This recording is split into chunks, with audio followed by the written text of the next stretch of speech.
श्रीरामपूर नगर परिषदेची निवडणूक होत आहे। येत्या 2 डिसेंबरला मतदान आहे। हे मतदान करण्यापूर्वी अहिल्यानगर लाईव्ह 24च्या टीमने संपूर्ण शहरात फिरून नागरिकांचे प्रश्न, समस्या जाणून घेतल्या।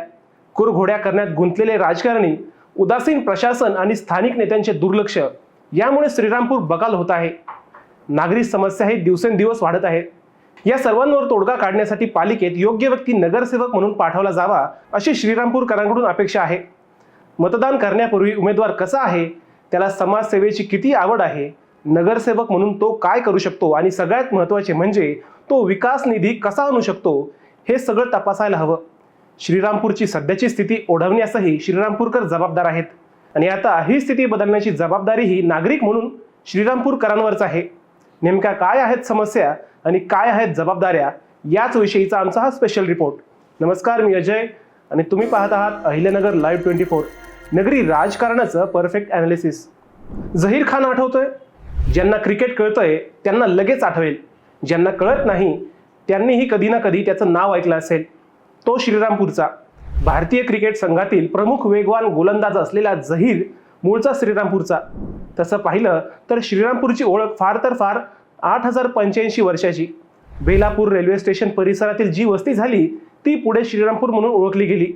पण अलीकडे झहीर खानच नाही तर कबड्डीतील उगवते तारे असलेले असलम इनामदार, शिवम पटारे या श्रीरामपूर जवळच्या टाकळीभानच्या खेळाडूंमुळेही श्रीरामपूर राज्यभर चर्चेत असतं। हे फक्त प्रातिनिधिक नावे आहेत, परंतु श्रीरामपूरचं नाव अशाच अनेक खेळाडूंमुळे राज्यभर गाजलं। आता हाच नावलौकिक खऱ्या अर्थानं टिकवण्याची जबाबदारी श्रीरामपूरकरांवर आली आहे। येत्या 2 डिसेंबरला पालिका निवडणुकीचं मतदान आहे। शहराची बकाल अवस्था बदलण्यासाठी योग्य उमेदवार पालिकेत पाठवण्याची जबाबदारी मतदारांची आहे। पालिका निवडणुकीच्या अनुषंगाने अहिल्यानगर लाईव्ह 24च्या टीमने श्रीरामपूर शहराचा अभ्यास केला, तेथील समस्या जाणून घेतल्या, त्याची कारणे जाणून घेतली। त्यावेळी फक्त चुकीच्या लोकप्रतिनिधींना निवडून दिल्यामुळेच श्रीरामपूरची ही अवस्था झाल्याचे प्रकर्षाने जाणवले। त्यातल्या त्यात नगराध्यक्ष म्हणून अनुराधा अधिक यांच्या कार्यकाळात काही प्रमाणात विकास कामे झाली, परंतु तोपर्यंत दुसऱ्या बाजूनं मतांचं ध्रुवीकरणही सुरू झाल्याचं सांगितलं गेलं। आरक्षित असलेल्या विधानसभा व लोकसभा मतदारसंघ हेही श्रीरामपूर बकाल होण्याचं महत्त्वाचं कारण होतंच, परंतु त्यातही स्थानिक पातळीवर सुरू असलेली रस्सीखेच व सत्तेसाठी पक्ष बदलण्याची स्पर्धाही श्रीरामपूरच्या विकासाला घातक ठरल्याचे समोर आले।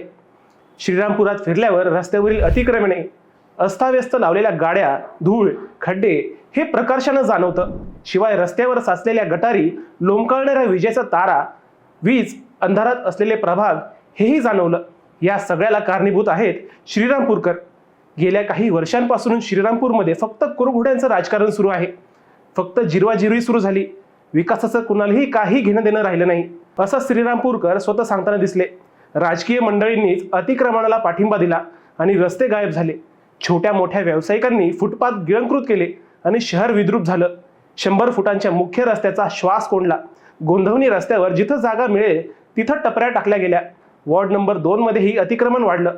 मेन रोड, महात्मा गांधी पुतळा, भगतसिंग चौक, बेलापूर रोड, शिवाजी रोड, गिरमे चौक, श्रीराम मंदिर चौक, नेवासा रोड, संगमनेर रोड, मौलाना आझाद चौक अशी सगळीच वर्दळीची ठिकाणं अतिक्रमणांनी वेढली। खरं तर हे सगळं होण्यात स्थानिक राजकारणी जबाबदार होते। पालिका अधिकाऱ्यांवर दबाव आणून हे सगळं करू देणारे स्थानिक नगरसेवकच होते। त्यानंतर हे सगळं अति झाल्यावर अतिक्रमण काढलं गेलं। आता याच अतिक्रमण काढण्यावर राजकीय पोळी भाजणं सुरू झाले। 2000 अतिक्रमण धारकांचं पुनर्वसन कोण करणार? पालकमंत्र्यांनीच अतिक्रमण काढलं वगैरे वगैरे आरोप सुरू झालेत। परंतु हे अतिक्रमण आरोप करणाऱ्या अशा प्रवृत्तीमुळे झाले हेही श्रीरामपूरकरांना माहीत आहे। अतिक्रमण हे शहराच्या विकासासाठी काढावं लागलं हे सुज्ञ जनतेला माहीत आहे। आता 2 दिवसांपूर्वी पालकमंत्री विखेंनी कॅनॉल परिसरातील विस्थापितांच्या घरांचा व अतिक्रमणात नुकसान झालेल्या व्यावसायिकांचा प्रश्न मार्गी लावण्याचा शब्द दिलाय। शहरात सरकारी जागांवर भव्य शॉपिंग कॉम्प्लेक्स बांधून तेथे अनेक व्यावसायिकांचे पुनर्वसन करण्याचे नियोजन पालकमंत्री राधाकृष्ण विखे यांनी बोलून दाखवले। त्यापूर्वी माजी खासदार सुजय विखे यांनीही शहराच्या विकासाचा प्लॅन सांगितला। राहता शिर्डीसारखे स्वच्छ सुंदर शहर करण्यासाठी श्रीरामपूरमध्ये अनेक बदल करावे लागतील हे स्वतः विखे पिता पुत्रांनी सांगितले। श्रीरामपूर दत्तक घेण्याची ही घोषणा केली। 50 वर्षांपासूनचा छत्रपती शिवाजी महाराजांच्या पुतळ्याचा प्रश्नही त्यांनी सोडवला। त्यामुळे विखे हेच श्रीरामपूरचं रूप बदलू शकतात व विकास करू शकतात हे जनतेकडून समजलं। हिंदू मुस्लिम करून किंवा समाजात तेढ निर्माण करून विकास साधता येत नाही, हे श्रीरामपूरच्या जनतेला माहीत आहे. मतांच्या ध्रुवीकरणावर राजकारण करता येतं, पण विकास करता येत नाही.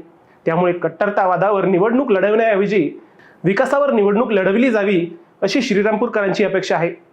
श्रीरामपूरचा विकास करायचा असल्यास सत्तेत असलेल्या पक्षासोबत जावं लागणार आहे.